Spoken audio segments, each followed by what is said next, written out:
mechanic. नहीं ये मेरी गाड़ी नहीं है। इधर ऑफिस जाना, मैं लेट हो जाऊंगा। इधर इसकी गाड़ी खराब हो गई है। मैं तो गो मैकेनिक ऐप से सब करा लेता हूँ। Road side assistance, denting, painting, servicing सब करते हैं। इसको भी बोला था, सुनता ही नहीं है। तो आज ही डाउनलोड करें इंडिया की number 1 car service app. Go mechanic.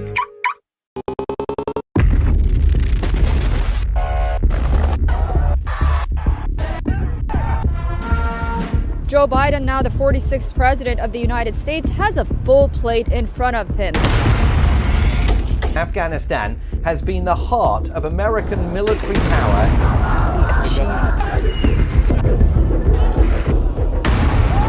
In a clear warning to China, India's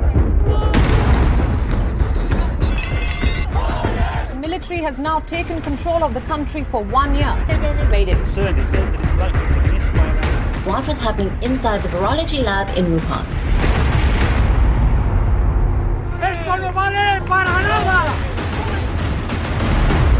One ship was able to freeze global trade.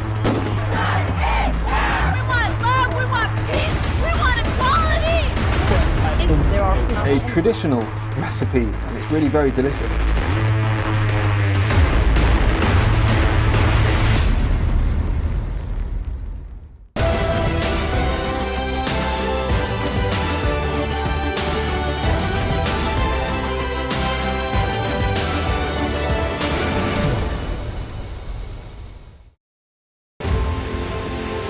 It's code red for humanity. The alarm bells are deafening. Wildfires, floods, and hurricanes. Extreme climate events warn of impending doom. Is the world heading towards a climate catastrophe? Watch WION's Climate Tracker weekdays at 12 p.m. GMT, 5:30 p.m. IST.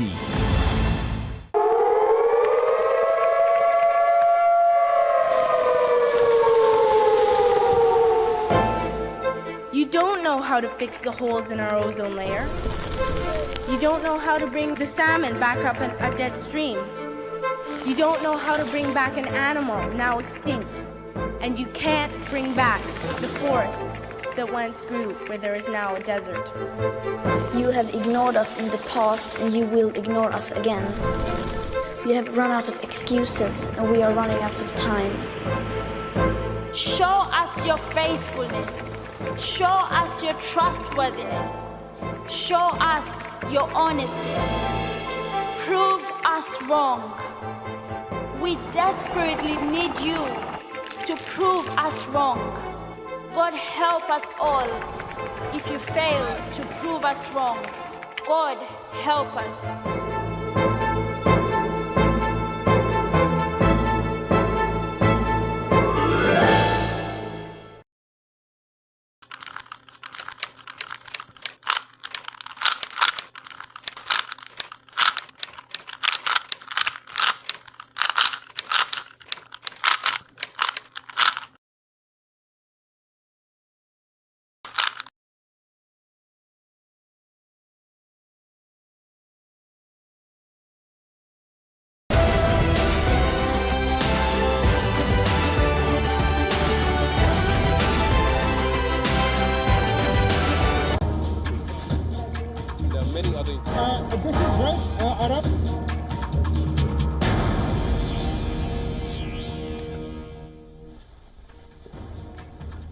Hello and welcome to WION Live broadcast from Washington, D.C. I'm Simon Marks, and in this bulletin we'll get you a roundup on stories developing around the world. First up, the latest headlines.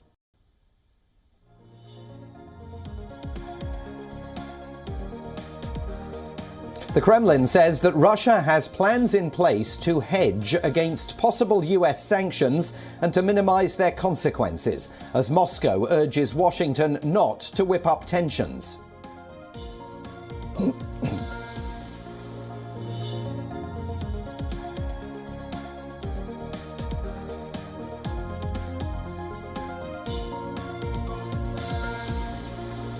British Prime Minister Boris Johnson is set to hold delayed talks with Russian President Vladimir Putin, a day after meeting the Ukrainian president in Kiev. Johnson will ask Russia to step back and engage in dialogue.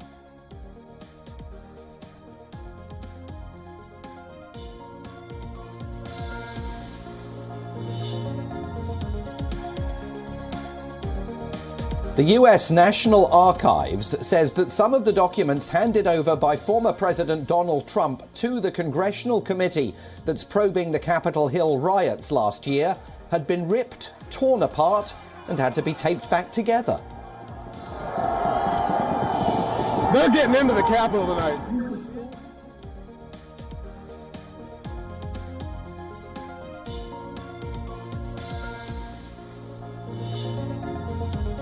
New COVID cases in Tokyo crossed the 20,000 mark for the first time since the start of the pandemic. Nationwide active cases reach a record high of over 91,000 infections.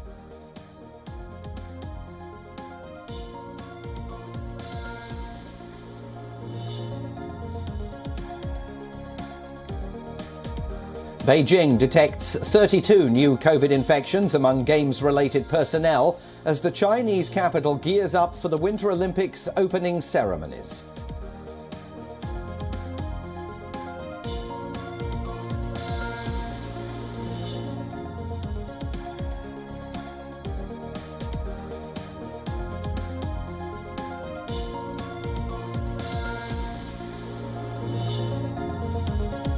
We begin here in Washington, where the House of Representatives Select Committee investigating the January 6th assault last year on Capitol Hill has received crucial documents to advance their probe.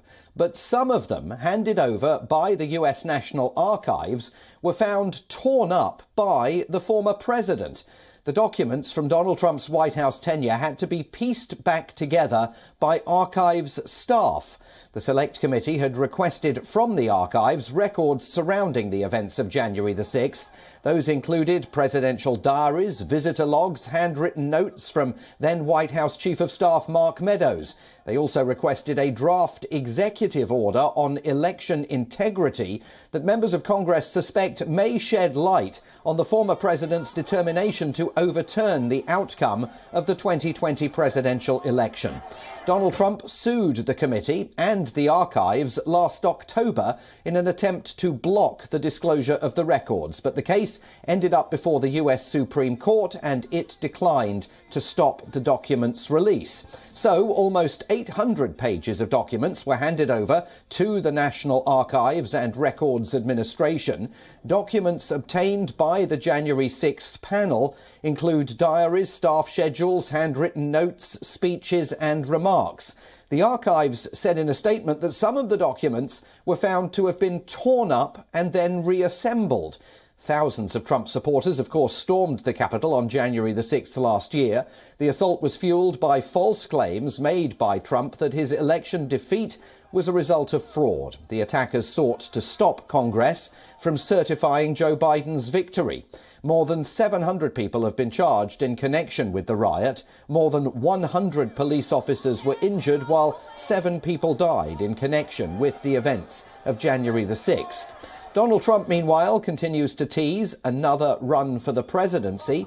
Speaking at a rally in Texas last weekend, he in fact suggested he might provide legal assistance for those who waged last year's assault if he runs and wins in 2024. If I run and if I win, we will treat those people from January 6th fairly. We will treat them fairly. And if it requires pardons, we will give them pardons because they are being treated so unfairly. This hasn't happened to all of the other atrocities that took place recently. Nothing like this has happened. What that unselect committee is doing and what the people are doing that are running those prisons, it's a disgrace. It's a disgrace. We will treat them fairly. And we will take care of the people of this country, all of the people of this country. For more on this extraordinary story, let's go live to WION's correspondent Susan Tehrani, who joins us again today from New York. Susan, I have in my hand some papers that I'm using right now. It's the script for this programme. I will, in all honesty, probably recycle them once it's over. But this is absolutely extraordinary. The President of the United States, according to the National Archives, Donald Trump, was in the habit of routinely ripping up and crumpling and throwing away papers that under normal circumstances would have made their way to the National Archives as a record of his presidency. What are the consequences of all of this for the former president?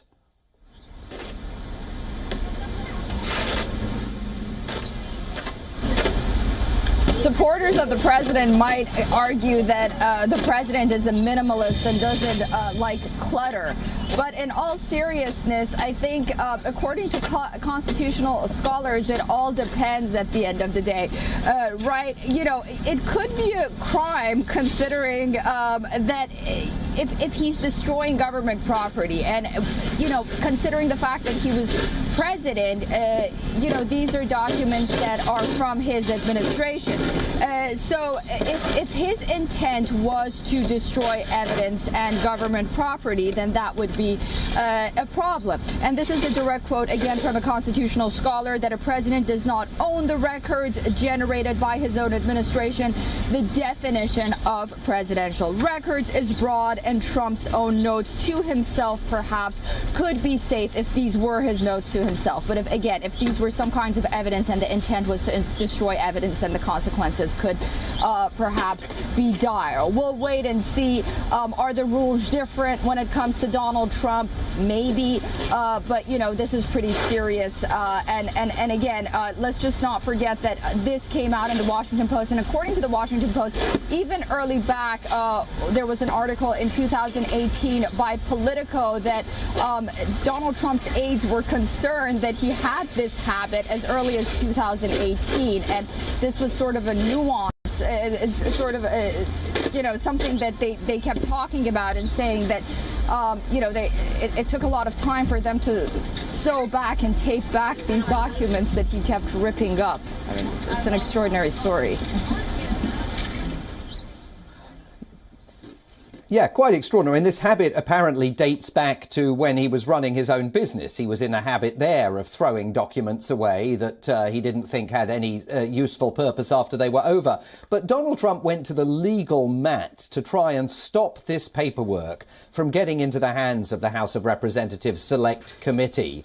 Is he worried that now these documents are in the hands of investigators, they, the investigators, are lining up a situation in which Donald Trump himself may be asked to come and face questioning with regard to the events of January the 6th?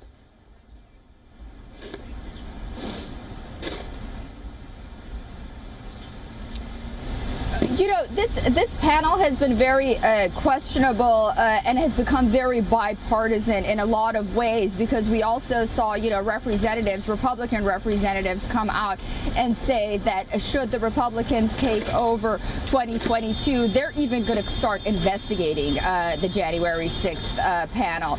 And they're already questioning whether or not it's legitimate or not. So it's very bipartisan, despite the fact that they really wanted to make this it's very partisan, despite the fact that they wanted to make this a very bipartisan commission and really look into the events of what happened there. We'll have to wait and see what happens after 2022. But, you know, whether or not they can convince Donald Trump himself to really come in and answer questions is yet to be seen. I think a lot of his supporters are also banking on the fact that the Russia spy investigation and the Russian meddling investigation turned out to be a hoax. The fact that he was impeached and then acquitted was a hoax. So, you know, he's playing a lot of that. He's playing to his base. So we'll have to see, you know, how far this really goes and whether or not even this panel will go as far as calling in Donald Trump for questioning as well. A lot of moving parts. So, you know, a lot of politics at play as well.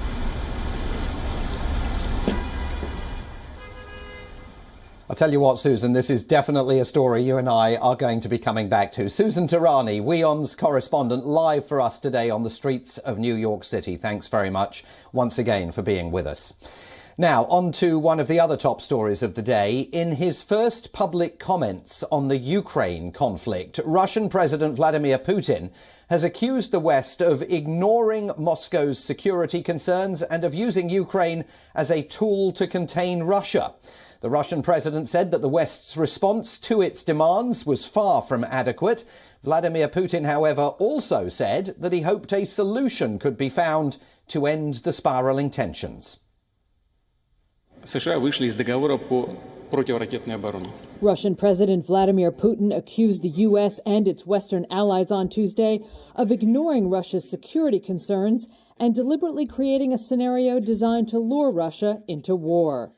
In his first direct public comments on the Ukraine crisis for nearly 6 weeks, a defiant Putin showed no signs of backing down from security demands that Western countries have called non-starters and possible excuses to launch an invasion. We already can see that fundamental Russian concerns were ignored. Russia is demanding that NATO halt any further enlargement, bar Ukraine from ever joining the alliance, and pull back forces and weaponry from Eastern European countries. Putin said Washington is not primarily concerned with Ukraine's security, but with containing Russia. That is the problem. In this context, Ukraine is just a tool to reach this goal. It can be reached by various means, by drawing us into a military conflict and making their European allies impose against us those tough sanctions the U.S. talks about today. Russia has massed more than 100,000 troops on the Ukrainian border, and Western countries say they fear Putin may be planning to invade. Russia denies this, but has said it could take unspecified military action unless its security demands are met. Western countries have rushed to show solidarity with Ukraine. British Prime Minister Boris Johnson on Tuesday met with Ukrainian President Volodymyr Zelensky in Kyiv and accused Putin of holding a gun to Ukraine's head to demand changes to the security architecture in Europe. He also warned that any Russian invasion would lead to a military and humanitarian disaster.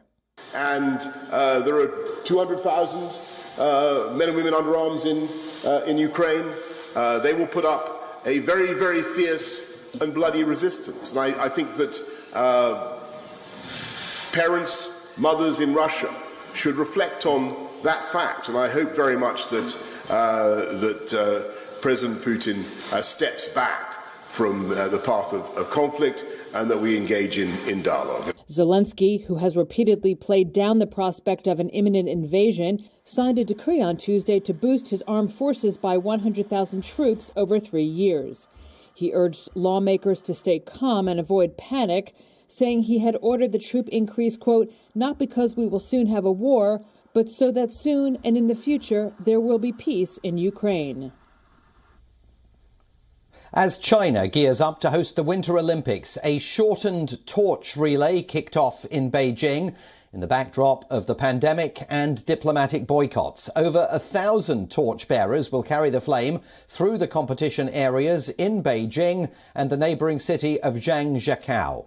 The flame arrived in Beijing in October after skipping the traditional torch relay on Greek soil due to coronavirus concerns. Audiences for the torch relay will be strictly limited since the government is encouraging people in China to follow the event online rather than trying to see the procession in person. China is still pursuing a zero COVID-19 strategy and is taking no chances with the Olympics. In an attempt to stop infections from spreading, the event is being held within a sealed bubble with no contact between Olympic participants and the general public. Despite the precautions, however, a total of 32 new COVID-19 infections were identified among Olympic Games personnel on the 1st of February. 15 were among new airport arrivals in China and 17 in the closed-loop bubble that separates events personnel from the public. Meanwhile, a senior Olympics official has said that venues at the Winter Games could be up to 50% full, countering fears that the pandemic would lead to a second consecutive Olympics without an audience.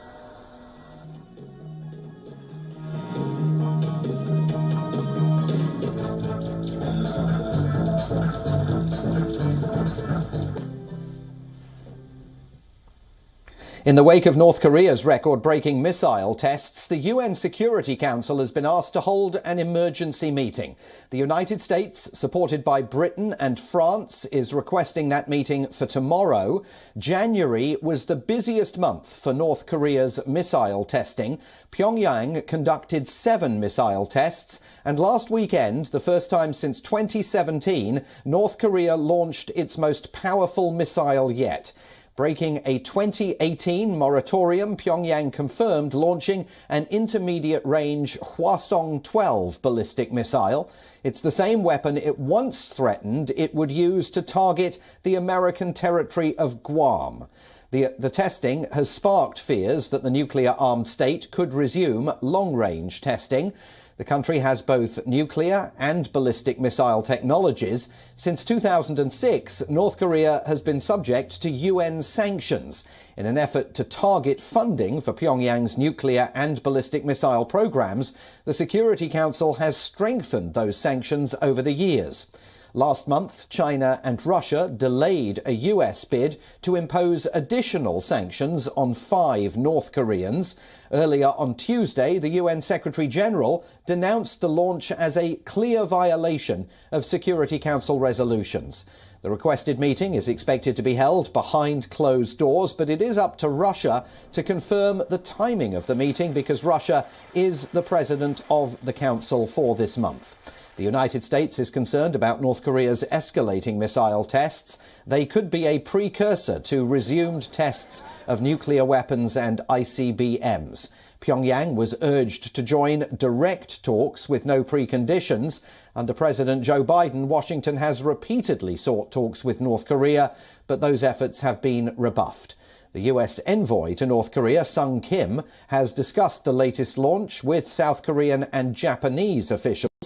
The US has underscored its commitment to help defend its allies, Japan and South Korea, and also to pursue diplomatic solutions with the North. Despite urging dialogue, Washington has maintained sanctions on North Korea and added to them following the recent flurry of tests. The US wants the UN Security Council to follow suit. Showing unity over North Korea, the Security Council unanimously imposed new economic sanctions on Pyongyang in 2017 for its nuclear and missile tests. Those sanctions target the country's oil imports, as well as its coal, iron, textile and fishing exports.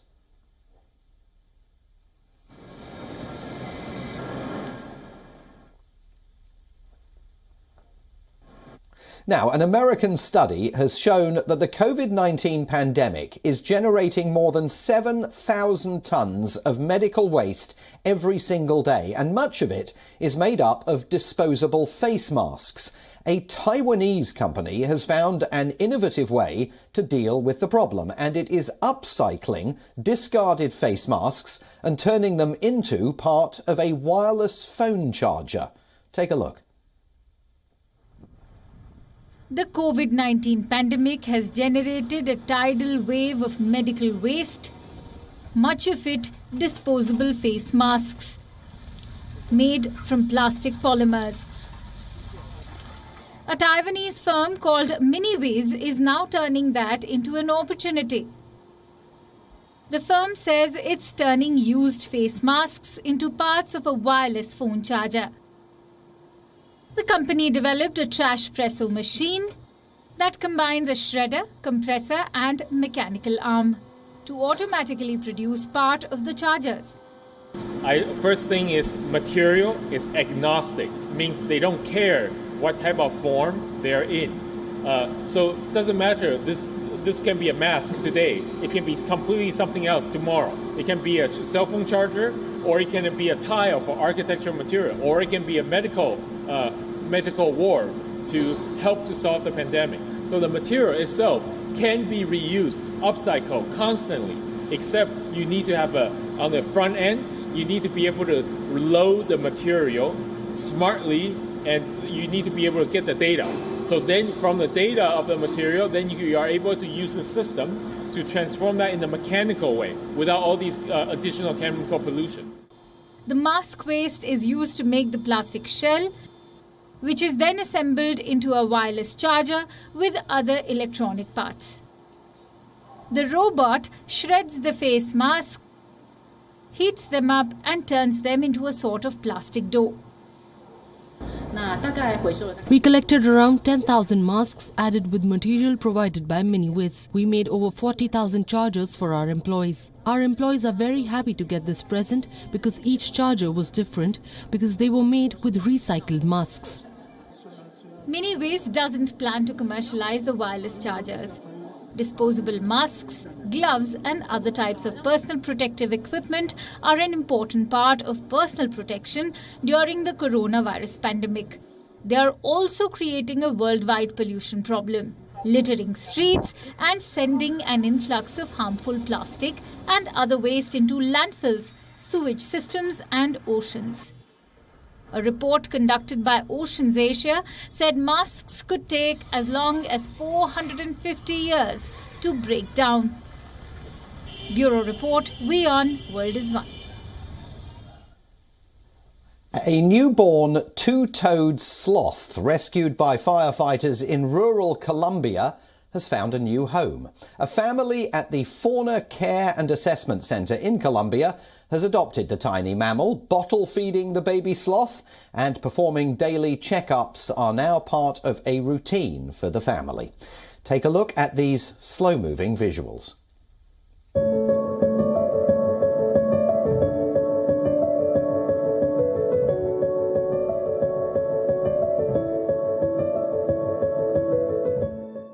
Pues por su estado de desarrollo que es neonato, él llegó de aproximadamente un mes. Because of its state of development, the newborn arrived approximately as a 1 month old. So he needs care 24 hours a day, such as assisted feeding to every 3 to 4 hours. In addition to this, we also need to take care of its health, daily checkups, weigh him 2 or 3 times per week. 2 o 3 veces a la semana.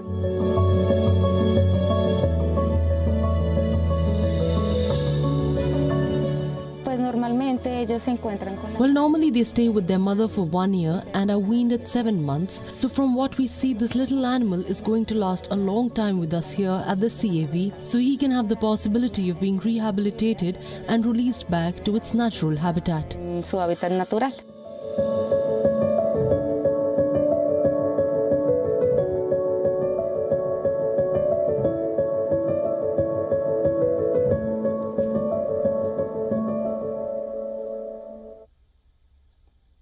Finally today, Wordle, a simple word puzzle, simple for some people, that took the English-speaking world by storm, has now been acquired by the New York Times. The game has seen a recent burst of popularity worldwide. It was originally released in October by former Reddit software engineer Josh Wardle. The online game gives a player 6 chances to figure out the day's secret 5-letter word using the least number of guesses. The game has persuaded the New York Times to open its wallet and buy the app. The acquisition will help the New York Times broaden its digital content. It's trying to reach the goal of 10 million subscribers by the year 2025. Games and puzzles have become a key part of the newspaper's strategy to keep its audience engaged on its application and its website. And I still couldn't get yesterday's right. And that's all we have on today's WION live broadcast from Washington, D.C. For more global news and updates, stay tuned to WION. World is One. There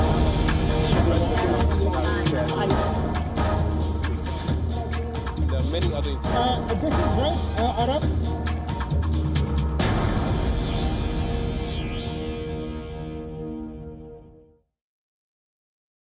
One World Trade Center that is the one where the impact...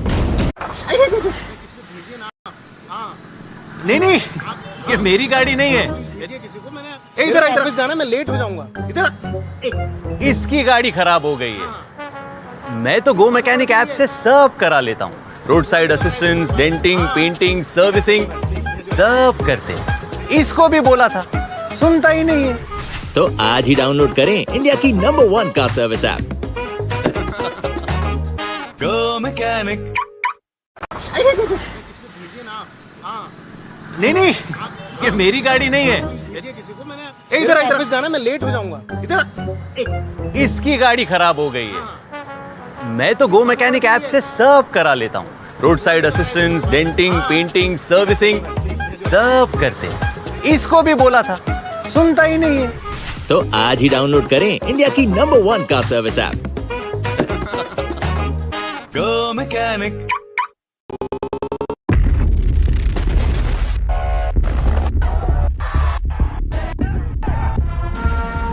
Joe Biden, now the 46th president of the United States, has a full plate in front of him. Afghanistan has been the heart of American military power.